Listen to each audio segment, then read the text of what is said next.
For the past few years, toxic masculinity has been all the rage. But something as a woman I have been wondering is, what about toxic femininity? And it's something that I feel like no one really talks about, and the select chances I've seen it, it always is blaming the men and never getting to the root of the problem and what is happening behind the scenes and how women are being toxic to one another. So let's get into it. Mean Girls is a movie that embodies toxic femininity pretty much to a T, and the ways women can behave towards each other that is absolutely atrocious. In this movie, girls use their beauty, charms, and social standing to get what they want while bringing other women down in the process, using their femininity in toxic ways. But let's get into why women really behave this way. Women portray their anger through mental war. Think about it. When men get to the point of being so angry with each other, they take it out with aggression.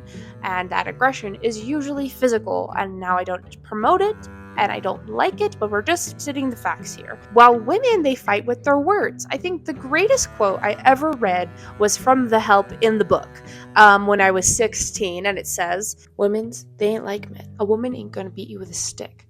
Miss Hilly wouldn't pull no pistol on me. Miss Leafwood wouldn't come burn my house down. No, white women's like to keep their hands clean. They got tiny little sets of tools they use, sharp as witches' fingernails, tidy and laid out neat, like the picks on a dentist tray. They gonna take their time with them." And even though they're mainly talking about white women in this section, I just really feel like this quote encapsulates just women in general on how they are aggressive towards others. It's through mental war. It's through, I can't ever find the actual quote for it.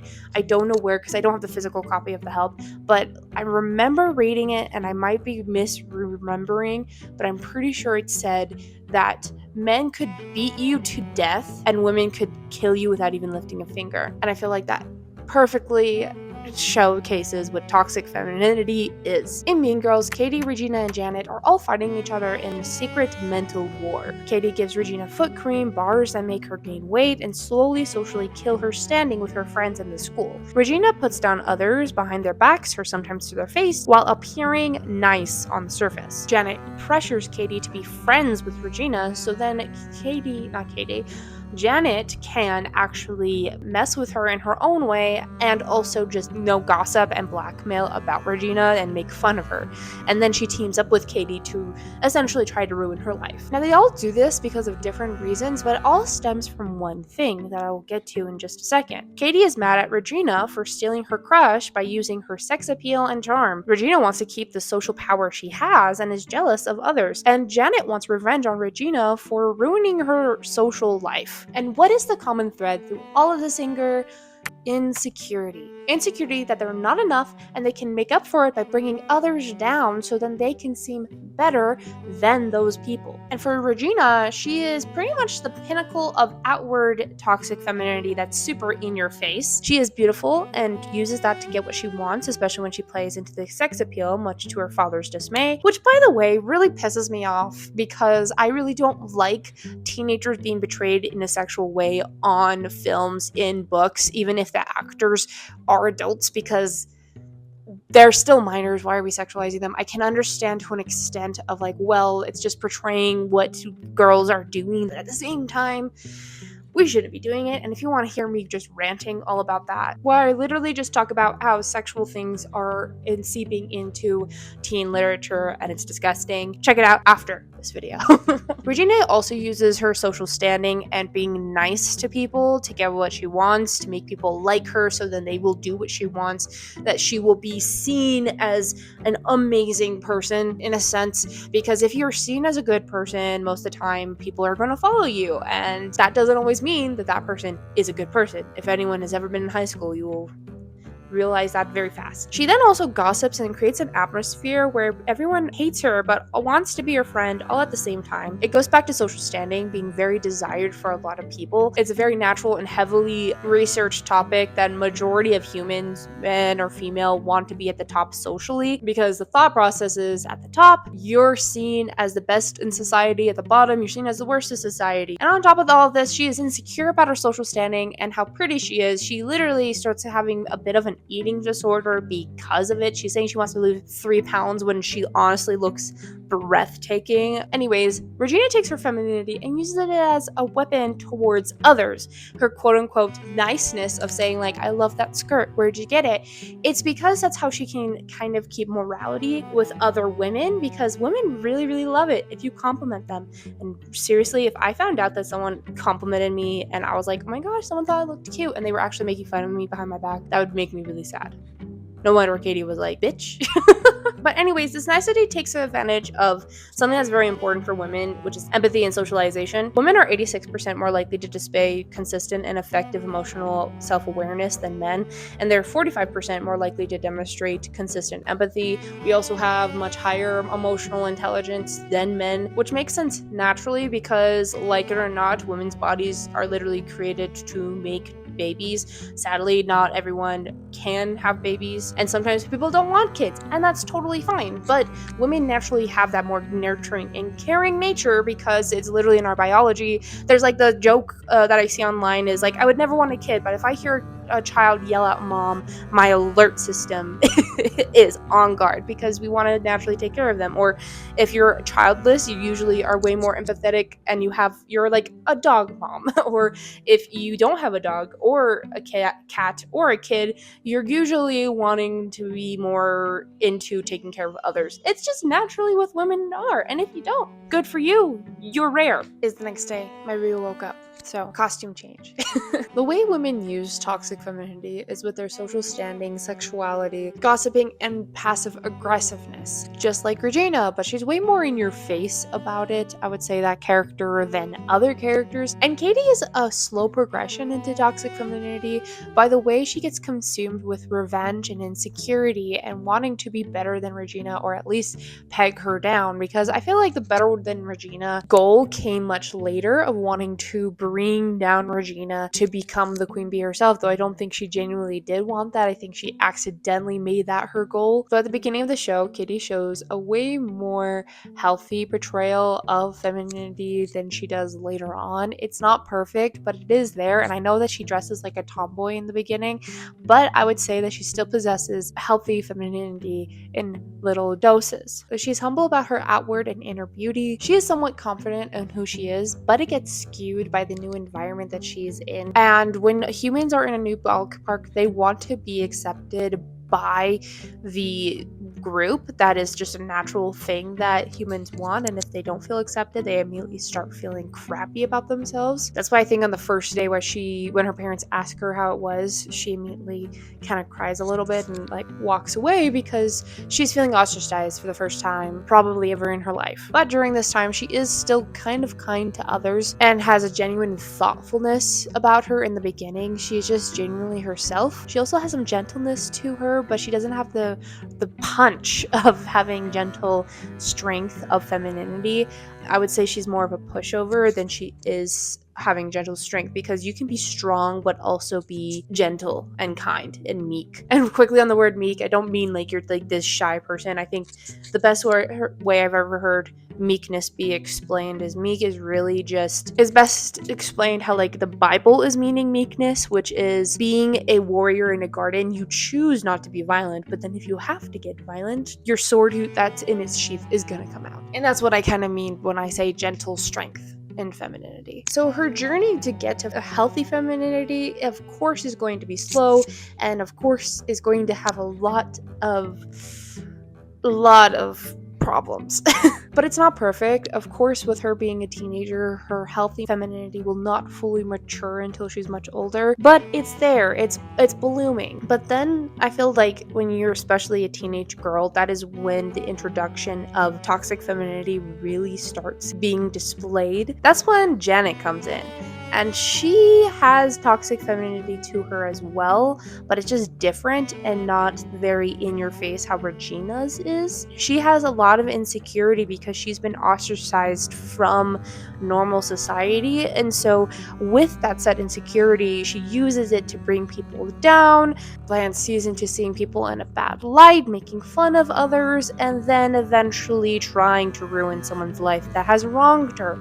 And she places the seeds of toxic femininity, I believe, in Cady, not on purpose. I do not think she's doing it with malicious intent, but Janet really does introduce gossiping to Cady, like, right off the bat. Like, the first few things they tell her is, don't sit next to this person because they're crappy. Don't sit next to that person because of this. And just like Regina, she displays fake kindness when she's literally not calling Cady by her real name. She's calling her Caddy, where she is pretending to be like, oh, well, we're your friends. But then she helps her skip out on school, which is a bad influence. And from Cady's personality, she's not the kind of person who would want to skip out on classes. But she wanted super badly to be part of the group, so Cady complied. Janet uses fake niceness in a way to be socially propped up. Yes, she's at, like, you would say, like, not the bottom of the food chain, but she kind of is in the school. But in this social standing, she is higher than Cady because Cady is being ostracized. And yes,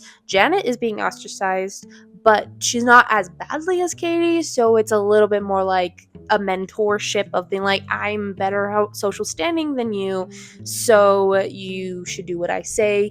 Like, I think that's like a subconscious thing going on in Cady's mind, but not truly. It's like a weird social thing where you want to fit into the group really badly. There's a whole article I read before recording this video about ostracization that we're going to get more and more into in this video, and it is a very, very innate in human nature, and I think that women really use that, not purposely all the time. Some women are just straight up use it purposely, and some men as well, but we're talking about women and toxic femininity here. People have used it so much to their own advantage because humans naturally want to be a part of the group because we're pretty much like a pack mentality. We pretty much are very, very social creatures because we know that's how we will survive long term, is with each other. So that being said, Janet definitely uses that in her toxic femininity. But something that I'm trying to lead up to that women use in their aggression in toxic femininity the most is socially. Because think about it, when you are with your friends, when you're going to go hang out with your friends, what are you mainly doing? If it's girls, yes, you might go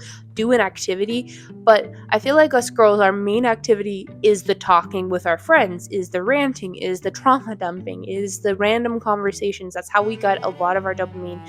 Majority of women, their biggest love points is actually talking with their partners. There's a whole book called His Needs, Her Needs, and it's about a marriage counselor who wrote a book about how you need to give needs to men and women, and it's not for everyone, but majority of men, their main need is sex. Majority of women, their main need is just talking, communication, and spending time with each other in a verbal sense. And again, I'm talking about majority. Please don't be that one person in the comments being like, well, I don't need that. That's not my main thing I like to do with my friends, and I'm a girl. Okay, do you want a trophy? Do you want a trophy? Seriously, I don't. Cool.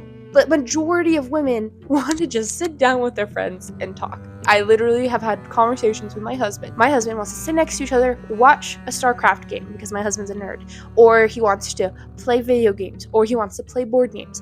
Me and my friends, it's like, oh, what are you going to do with your friends, honey? It's like, oh, friends just coming to hang out. We're going to talk. What are you going to do with us? I don't know. We're gonna hang out, and that usually entails us talking as we figure out what we're gonna be doing. Like, even if we do end up going to a coffee shop and writing, we still talk. Women like talking with each other, and men do too, but like, it's way more into women's nature of talking. So what does this all mean? What does this rant mean, Melinda? Thanks for asking. Women usually use conversations to talk with each other a lot of the time and to get to know each other, and that is the best way that we really bond. And so imagine then someone is using their toxic femininity in those situations. They're going to find things about you that they can manipulate. They can find things about you. Let's look about how when we're watching Mean Girls. How does Cady get Regina's little minions, like Gretchen, to betray Regina? Talking with her, planting seeds. Yes, one of them's an action where Cady gets a flower and Gretchen doesn't from Regina, supposedly. But she starts planting seeds in Gretchen that Gretchen isn't seen as great in Regina's eyes, and that starts making the insecurity inside of Gretchen just cause a storm, which then means that Gretchen starts confiding in Cady and starts talking, and then the gossip just train keeps going, and that's what Cady wanted. She wanted dirt on Regina. And how does that start? From just talking. Women will use anything and everything to destroy someone socially just because they don't like them, because of an insecurity. So then there's a question.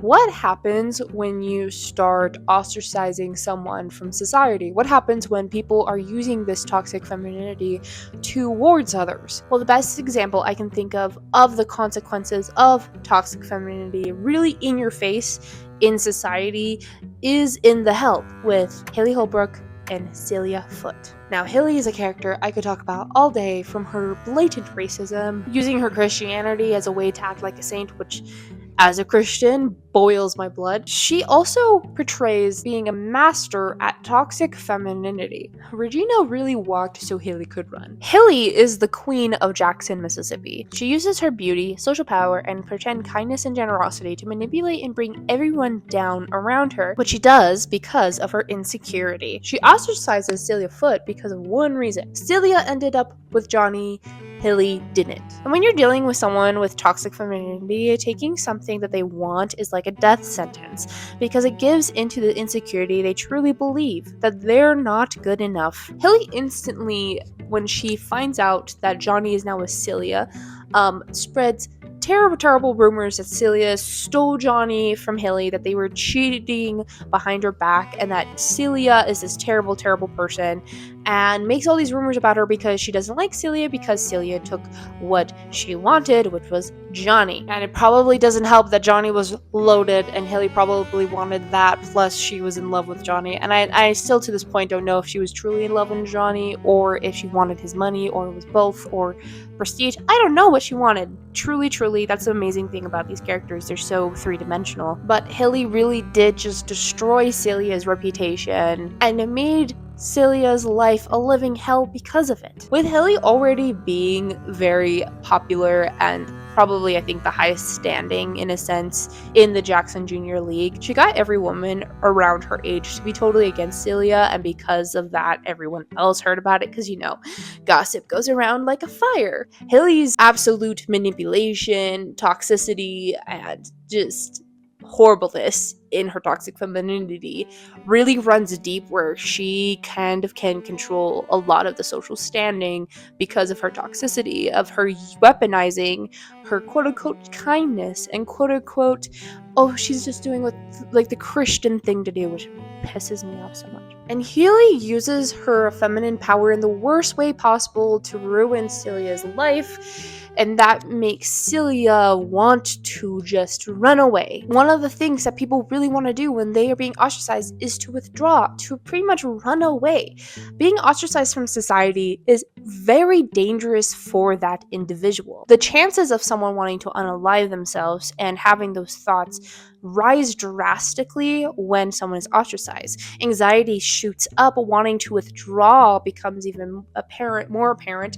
People can even become angry and aggressive at these people because they get super frustrated at the way they're being treated. That kind of goes back into Mean Girls, when all the girls start fighting each other. It's this pent-up anger that just lashes out at everyone. Ostracism triggers the same area of the brain when we are feeling physical pain. Humans naturally have the need to belong. We are social creatures. We need socialization to feel better about ourselves and about the world around us, to feel confident within ourselves. And people feeling ostracized happens way faster than you think it does. In a study, they did an experiment where they had a group of people be tossing around a ball in a virtual game called Cyberball. Within 20 seconds of not getting the ball, people invariably felt left out, felt bad, and felt as if satisfaction of their psychological needs is being threatened. And other researchers say that the lesser extents of ostracism can still be harmful to others, like bullying, negative social interactions, breakups, and being the last to be picked. As a psychology professor says from Florida State University, rejection blocks the need to belong, which I would agree is the most powerful motivation there is. And when a rejection blocks it, it seems to throw it all off. all the inner machinery loses its focus and purpose. Like Celia, after all of her attempts and her struggles to try and be a part of society in Jackson, she wants to run away because she feels utterly rejected by society. And who caused that? Hilly did. Hilly used her toxic femininity to do that. You might not believe me, but I hope by now in this video you might. It is her toxic femininity. She's using her femininity in the worst ways possible to destroy someone else's life. And that kind of happens with Janet as well. Not with Hilly doing it to Cecilia, but it happening to Janet. But Janet goes about it in a different way. When Janet is rejected by Regina, she does withdrawal, but she also uses aggression towards Regina because of her pent-up anger towards her for ruining her socially. She in turn turns to gossip and social pressuring and uses these tactics on Cady to pressure her into bullying Regina, even if it's subtle bullying, because this is one of the ways Janet is taking out her ostracism out on Regina. When people use toxic femininity in a harmful way, when we as women gossip towards others, it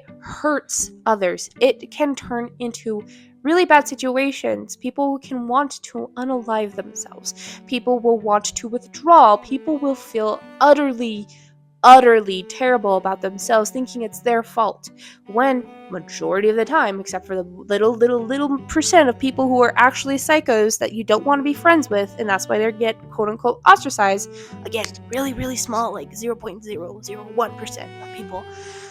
Majority of the time, people didn't do anything wrong. They're just not part of the clique. You don't want them to be a part of it, because especially, let's say with Regina, she saw that Cady was pretty, and so she wanted to jump on that before Cady could get popular and make Cady one of her minions instead. So then Regina could control her, and that's what she kind of does with Gretchen and Karen as well. So then they don't get more popular and have a higher social standing as her. Toxic femininity can be really bad for others and their mental health, specifically also for the people who have the toxic femininity. Is not good for them as well. It is literally them taking out anger on other people. So how can we overcome this? We've addressed what toxic femininity is. We looked at a bunch of examples of how it can affect women and other girls and other people. So what do we do about it? Now, I am not going to sit here and think that I am the most brilliant person and I can tell you exactly how to deal with it, but I'm going to give my 2 cents, and I'm going to use the movie Mean Girls to do so.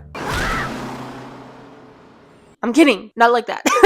We don't solve our problems like that. By the end of Mean Girls, they do something which I feel like every single woman should watch this movie, just so then they can kind of click in their head what they need to do. Take accountability, okay? Humble yourself that you have done terrible things to others. And that is exactly what happens at the end of the show. People go around and apologize to each other. After the giant fight that pursues, after Regina shows everyone the Mean Girl book, not Mean Girl book, the Burn book, girls actually start to open up to each other and actually talk with each other openly in an actual healthy way, which I feel like is the best forms of healthy femininity growing, where we're all there for each other and we're trying to use art. We're really good at communicating, really good at social interactions, emotional interactions. So of course, let's use that to have a conversation about what we're going through and understand exactly what everyone is going through. And that is what happens at the end. Girls, even if it's not Cady, are starting to have conversations with each other about why they're feeling a certain way, why someone else might be doing a certain thing and it's hurting their feelings. And then at the end, they take accountability and they say, like, this is what I did and I'm sorry for it. And that is, I think, the best way to help move on from toxic femininity, because I think taking accountability, listening to what others have to say, that how they have hurt them, and then looking within yourself and being like, okay, the way I'm using my femininity is not correct. I'm using my femininity in a way to hurt others because of my own insecurity. I need to take accountability and apologize and actually try to do better. That's the best I can really say for it. In my humble opinion, my experience talking to other women, femininity is about empathy, care, and soft strength, which I feel like Cady inhabits at the very end. And a lot of people see these values as very weak, but I think that's just in society. We have for some reason decided that femininity is weak when it is the strongest thing. We can literally push babies out of our bodies. How is that not badass and strong? We literally grow children inside of our bodies and then push them out. That is badass. We go through grueling hours of pain so then we can have a beautiful child. What else am I there to say? I think that's the best example of what I would say, that we have femininity is beautiful and has such strength to it. But anyways, all that to say is Cady shows a really good example of turning her toxic femininity into healthy femininity at the end of the movie, where she shows strength of taking accountability, because that is really hard to do. It is so hard to be like, I messed up and I'm sorry about it. And then she empathizes with all the other girls in the crowd and uses the communication skills that she had all this time, and kindness she had, and generosity she had, by breaking up the crown and throwing it to the other girls in the crowd, saying, you're all princesses, we're all amazing, which I think is the best thing about femininity done right, done in a healthy way. We're all there for each other, we're all there to help, we're all there to care for each other, all there to nurture one another, because that's the only way. Like, it takes a village. And it's a beautiful way to show to young girls that we should be for each other, not against each other. And we need to encourage the younger generation, all women around the world, to find inner strength within themselves. For me, I strongly suggest reading the Bible and turning to Christ. He is the best strength I have ever been given. And finding the beauty within ourselves, because I think another thing is finding inner beauty. The world is obsessed with women's outer beauty. Let's change that and focus on inner beauty instead, and raise each other up. Oh, you want to know the best example of healthy femininity I just thought of, and now I need to watch Legally Blonde and make a whole video about it. Elle from Legally Blonde. That is healthy femininity to a T, in your face, but it's there. Follow her. Follow what she does. She raises other people. She is confident in herself. She has this soft strength that follows her everywhere, and it is beautiful. And we as women need to start taking accountability for toxic femininity. Something I hated when I was researching for this video is that so many people were blaming toxic femininity on men, which I'm kind of annoyed at. Because why is it that we blame toxic masculinity on men and then toxic femininity on men? Why can't we just take accountability and be like, hey, us women need to stop treating each other this way? Just like those toxic men need to take accountability for the way that they're acting, we need to take accountability of the way we act. I will be honest with you. As a woman, I have been tempted and even participated in toxic femininity in the past, where I've gossiped, I've said bad things about another person because I didn't like them.